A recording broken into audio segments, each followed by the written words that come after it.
Okay. Hey guys, thanks for tuning in. Today we've got Elle from Fruitarian Elle on Instagram. And where are we right now? Where are we right now? Where are we right now? We are at 700 Stadium in Chiang Mai. Chiang Mai, Thailand. That's where we are. We could be anywhere in the world right now, but we're here in Chiang Mai, Thailand. The place to be. Why do you think it's the place to be? What's so great about it? The quality of the fruit is absolutely superb at the moment. The weather, it doesn't even get cold. It's just nice, warm, tropical, perfect for early morning exercise. And the day, you can just spend the day however you want, do whatever you want, be with who you want. And especially because the Thai Fruit Festival's on at the moment, you can spend it with like-minded people. Really chill vibes too, eh? Yeah, really chill. Super cool. Like, yeah, you wake up, you have all day to do whatever you want. But quality of fruit and the abundance of fruit. Abundance. There's so much fruit here. So many different varieties that I haven't even tried, or even types of fruit that I just haven't even experienced yet. Yeah, and there's been like, what, how many, 200-300 people at the Fruit Fest coming to the market like every day? And oh, yeah. They don't even put a dent in the fruit supply. Yeah, they're just always stocking up. They're stocked up all the time. So Chiang Mai is cool for that. But why are you, what made you want to come to the Raw Till 4 Festival? I wanted to meet like-minded people and also experience different varieties of fruit that I had not yet tried. I have not yet tried fruits like durian, but I have tried jackfruit in Australia, but I wanted to try what fruit tastes like when it's from its original environment and state, instead of not being shipped over from country to country. So that's another reason why I came here. Also to find out more about other people's personal, inspiring and motivating stories and where they came from. Huge, huge. Yeah, and you've got a super inspirational, motivational story. Yeah. Go into how you were 4 or 5 years ago, briefly. Like, what stage were you at 4 or 5 years ago with your health and well-being? 4 or 5 years ago, I think I was actually a swimmer, a national swimmer at the time, and then I quit swimming and fell into a disease known as Anorexia nervosa. Wow. So you're a hardcore swimmer, and then you become you get diagnosed with the disease? Yeah, you get diagnosed because you get a criteria. You're under a certain weight, you're mentally not all there. You don't eat, you just obsess over food and stuff like that. But then after that, I went through binge eating. So I became overweight after being demanded to recover from doctors and professionals. I just ate everything in sight just to be like, okay, I'll just shut everyone up, I'm eating. And I would just eat even though I didn't want to eat. And it was all on animal products and all that disgusting stuff. And then falling back into anorexia nervosa again, and just trying to be healthy and clean eating. But that just became an addiction, and I just fell back into the cycle, became sick again, and then that is when I discovered this lifestyle, so the high carb, low fat, vegan lifestyle. Hardcore swimmer, like best in the nation pretty much on the national team, yeah? Yeah. Anorexic, and then you became overweight? Yeah, through binge eating. Like severely overweight or just... Oh, it was, BMI was about 29. I was like 79 kilos. Yeah, we'll post pictures right here. Yeah. And then back to anorexic. Yeah. And then you found high carb raw veganism. Yeah. And how'd you find it? I found it through Freely actually on YouTube, and other people were also doing the same type of videos and just showing how they could eat so much food but still be lean and healthy, and just how happy they were and the vitality that they had. And I was like, whoa, you just really drawn in, and I wanted that too. So that is when I found the lifestyle. So once you found high carb raw veganism, you found Freely, what were the immediate benefits you found as soon as you changed your diet? I would have to say energy. Energy was one of the main things, but also happiness. Energy and happiness. Energy and happiness, that's pretty much it. So yeah, we typically find that the more energy you have, the more happy you are. Happiness is energy, right? Yeah.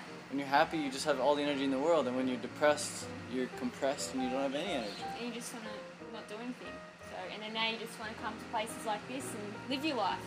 Yeah, it's too cool. Would you say food equates to mood then? Yep, definitely. Yeah. I reckon what you put in your body is going to affect you both mentally and physically. Huge. So you've been sharing your journey with people on Instagram and YouTube, yeah? Yes, I have. And what's it like being what's it like being famous on Instagram? I wouldn't call myself famous. I'm just like every other regular person. Not true. No. Well, I met her a week ago. Today, she has 2,000 more followers than she had before. She went from 33,000 to 35,000 in like 7 days. So, when people leave a comment on your photos, how do you even see those comments? Because it's just bring.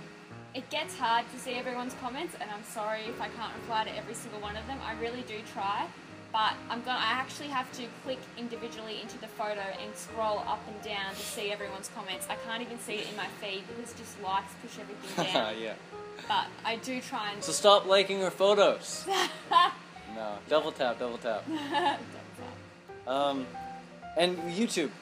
You just starting up YouTube now as well? So I've done my story on there, my videos on there with my Anorexia, my story. That shows my timeline of how I went from national swimmer, anorexia, overweight, back to anorexia, and now healthy, living in this. And link to that description. Yeah. And then also I just show like what I eat in a day, like roughly, so people have an understanding that you don't just eat pipsqueak amounts. That's what I think some people need to learn, that you eat in abundance, and you can just you just eat till you're satiated and you're comfortable and you're full. And people must ask you a lot of questions about this diet you're eating now. So explain, what are you eating now? What is an average day in life? I know recently you said that you're now doing like 100% raw for the past few days. Yeah, for the past 3 days. So past 3 days, giving us an idea of what it looks like to eat 100% raw here in Thailand. Okay, so like a brief... day in the life of your diet. A day in a life. So I wake up and start my day with some juice, like sugarcane juice, which you get from the markets down here. Like maybe about only 200 mils. Then I head on a cycle up to Doi Suthep. Yeah. Then I go up there. Bunch of us all ride up there. We all talk to Freely and Harley. We all like have a conversations with one another. Then I get a mango smoothie up there. It's only like 1 or 2 mangoes mixed in with water and ice. Then I come back down the mountain, go home, have a bit more water, and then I'll start my day with like mangoes or something like that. Maybe a mono meal of 8-10 mangoes. Juicy. Yeah, and they're very good down here and juicy and just right. And usually that's because I've done such a good ride. I need all the nutrients back in my body. Then lunch could be something like 10 bananas. The bananas here are quite, or maybe somewhere between 7 to 10 bananas, because they are quite sugar dense down here. The quality of the fruit is much higher. Can't eat as many. You cannot eat as many as what I would when I was back in Australia. So maybe about 7 bananas. And then dinner's just a massive salad. I can even go out to dinner, like just because I'm doing raw at the moment. I go out to dinner, order a salad, and I bring like 6 tiny-ish medium papayas, and then I cut them up. You bring those with you? Yeah, I bring them with me, and add it to my salad that I get when I'm out with my friends. So, big tip right there, guys. When you're going out for dinner, bring stuff with you. Even though you might not eat it, just bring it with you so you have it. Yeah, just in case. But here they're very accommodating, and they let you cut your fruit and add it to the salad and stuff like that. Cool. So this is the first time you met Harley and Freely? Yeah, first time I met Harley. What do you think of them? Are they what the haters say they are? Oh no, you cannot judge everyone by what you see in their videos. You have to meet Harley and Freely in person. Like, they are the sweetest people, and they truly do care about each and individual person they meet. They actually remember your names. Like, they'll see you on the street and they would say your names. It's so weird. And they know stuff that you've done in your past. So it's amazing how they connect. They study, like, I don't even know, but they must study people and just, like, really want to develop a connection with one another. They know who's who in the community, that's for sure. Yeah. They want to know who's who. They keep tabs on everyone, it seems. It's so good, so where do you see yourself now in 5 years? Because 5 years? 5 years ago you were like out of control. Now you're pretty much totally in control. Now that you're totally in control and you feel in control, where do you want to direct your life? Like, where do you want to be in 5 years? In 5 years, I'd love to just help people that are also struggling and give them advice and tips, but based on my personal experience, because I am not a doctor or a nutritionist. Totally. So I would just do it based on my personal experience, but I would also like to start up my own business, maybe like a raw food van or something like that, and just offer people to experience what it's like to actually eat fruits or drink fruits in their whole natural state. And so they can also experience a bit of a lifestyle and maybe want to give it a go for themselves. And you're only 18, right? Yeah, I'm only 18. 18 years old, you've got ambition, you've got aspirations, And you're from Australia, Melbourne, right? Yeah, Australia. And once you stopped swimming, what did you start doing? Like, what do you do a lot of during the day? During my day, when I stopped swimming, I actually worked full time. So I would just be working as a waitress and as checkout chick. Checkout chick. Yep, that's what I did. But now I'm currently taking a gap year because I just finished school last year. So I just graduated from school, like in year 12 in Australia. And I'm just taking the year off travelling. And that's what I'm doing right now. And then next year I'll get back into study, maybe study naturopathy. Or better yet, start this business and not do any study at all. Notice her wording there. She says you go back to school, or better yet, start a business. Yeah. Businesses are typically like an extension of who we are. You know, the businesses we start are extensions of who we are. Yeah. And what is that? What is that? I have no idea. That's weird. Glitch. My bad. So, My phone was off. Not to say school is bad or anything, but it is an option for people. But you can always start your own business. You can always just do what you want. You don't even know how to. You don't need to know how to do it. I think school. A lot of people think they want to go to school because it's explained what happens. Like, people understand how it works. You go to school, you learn some stuff. When you graduate, you hopefully have a job, make some money from that. But when it comes to starting your own business, you probably don't have a clue what to do. Most people don't have a clue what to do. But they're the most successful people. But they're the most successful people because they follow their excitement. Yep. And your excitement will guide you to the how. You don't need a degree or anything to start your No, own you really business. don't. You really don't need a degree. Just start something and just go for it if it really excites you. If college is the most exciting thing, if studying is the most exciting thing, definitely do it. But if you really want to start your own business or start your coaching career, go for that. Just go for it, for sure. Yeah. So when I was 18, I was still like smoking weed and stuff, and you're already like super healthy. So by the time you're my age, 25, you're gonna be like way up there. That's awesome. And you just started on Instagram too. How long ago? I only started Instagram about 9 months ago. Not even a year. Yeah. Not even a year, and she's at 35,000 followers. So, what is the secret to Instagram success? Give us 3 tips. Stay authentic to yourself. Don't be anyone else but yourself. Just be you. Neat.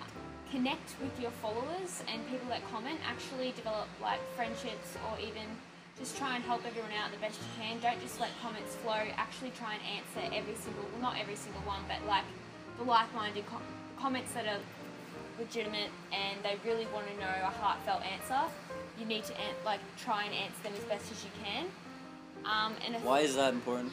That's important because it'll bring more people into the lifestyle as well, but also letting people know how easy it is just to eat and live this way, and it's not difficult at all. And is that 3 or 2? That's 2. That's 2. Be authentic, reply to comments. And my 3rd tip would be to keep your updates regular.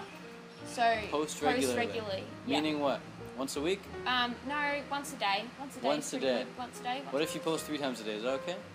That's okay. Sometimes I don't like it when other people post 3 times a day, as it fills up my feed, and I just get annoyed with the repetitive posts. So once a day. Once a day. What time of day? What time of day? I usually post about 10 a.m. like just before breakfast, like just after breakfast, sorry, or really late at night. Cool. So. Yeah.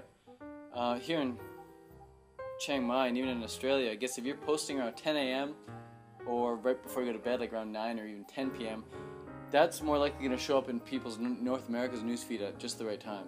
But if you post like midday here in Thailand or midday in Australia, it's not going to really show up in North America's newsfeed at the optimal times of day. So if you're in Thailand, post really early in the morning or really late at night, and you'll get more likes on your photos.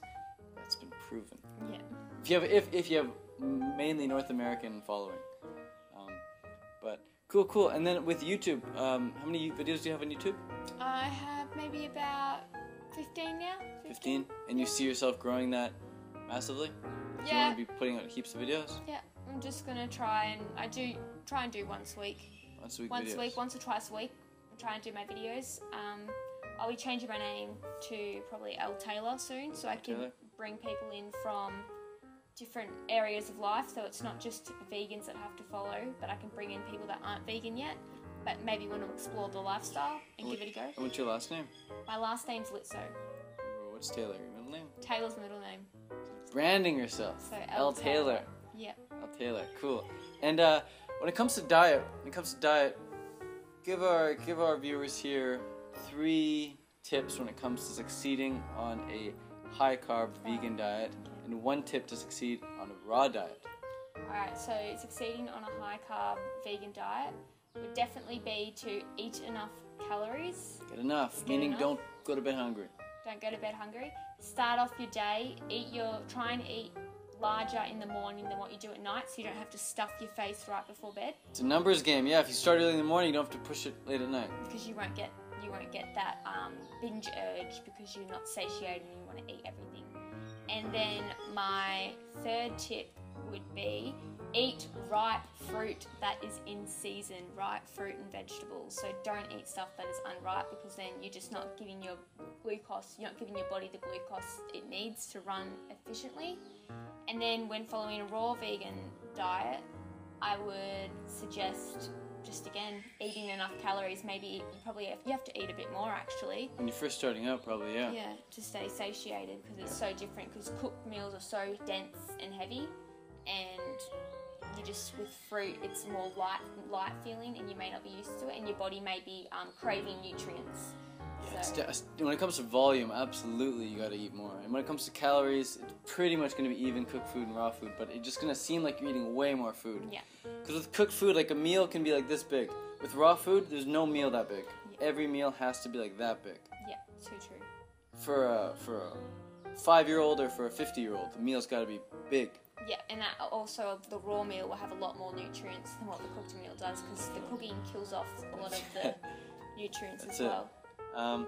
Cool. So you said you've never had a fresh durian, right? Like from the actual durian fruit? You just had some of the stuff in the packages, right? And that was like, well, I had some of the stuff in the packages like a day ago. But it was just like a finger lick? Yeah. Cool. So we're going to try some durian right here. We got 3 varieties. And we'll see what she likes best. So oh my god. Just hold this right here. It's maybe a bit sweaty, but that's okay. Yeah. Alright, so the first variety we're going to taste test is going to be called the Montong durian or Montong durian. So I will They taste smell test. good. I'll taste test everything first. I'll give it a rating. I'll give it to her. See if Elle thinks the rating is legit. It's actually scary.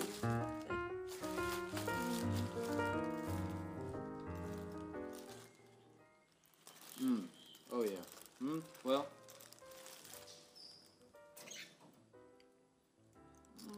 I don't want you to try this one, but you have to. I have to. Yeah, take this part right there.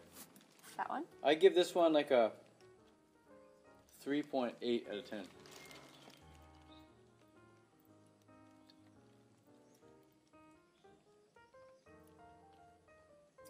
Sort of tastes custardy. Like bubblegum custardy almost. I don't know how you describe it. Like, there's a toffee aftertaste or something. 3.8, 3.7, 3.75. Yeah. Tastes like a packaged piece of durian. 3.75 on that one. Next one. This is like the cheapest kind in Thailand.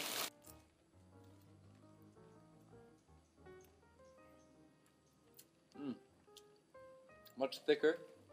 Tougher. I kind of like it. Doesn't have that weird aftertaste or that weird just. It's got some taste to it. Yeah. It's very thick. Hard to swallow. Harder to swallow. But I like it. I'm already going for a second piece. Try this. Do they all taste different? I'll take your Montong. Yeah, that one wasn't that great. This one. Adios. See you later. Perfect. Ah, good shot! Right in the flower bed. Pretty good? Really thick. Very filling, huh? Oh, I find durian so filling. Pretty good. I can make a meal of that. Next one. The ultimate. Called Ganyao. And this one, yeah, eat quite quickly. She wasn't finished. But this one's Ganyao. Eat too fast for me. This whole durian was about $17 American. Oh my god. $17 Better for be this. good. Better be good. Better be And good. how much per kilo? It's about